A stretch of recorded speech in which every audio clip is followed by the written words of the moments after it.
Hurricane season is just underway, and a potential tropical storm is gaining strength in the Gulf of Mexico. Meteorologist Haley Woolhide tracking that storm for us this morning and explains how strong it could get.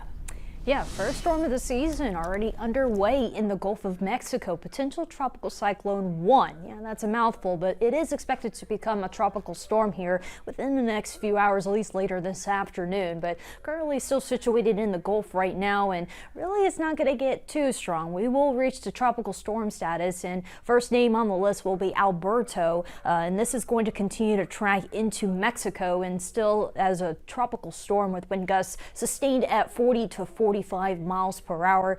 So overall winds are on the lighter side, but it's the rainfall that is going to be the biggest issue with this tropical system. As you can see along the coast of Mexico, anywhere from 5 to 7 inches of rainfall. Really could be anywhere from 5 to 10 inches, maybe some spots upwards to 15 inches in rainfall. And that is going to lead up into parts of Texas, at least anywhere along the Texas Gulf Coast. Areas are going to be at risk for some of that really heavy rainfall. And again, this is going to be just in a couple days span, so a lot of rainfall all at once is going to lead to some flooding issues, and that's why we already got that flood watch in effect for along the Gulf Coast, as well as that tropical storm watch in effect for the Gulf Coast as well. So it's something we're going to be monitoring here, and of course going to be seeing a little bit more of that rainfall to the south. But it's important to note that, again, we're just still getting started with the hurricane season. Peak season still is once we get into August and September, and we're likely going to be seeing more storms here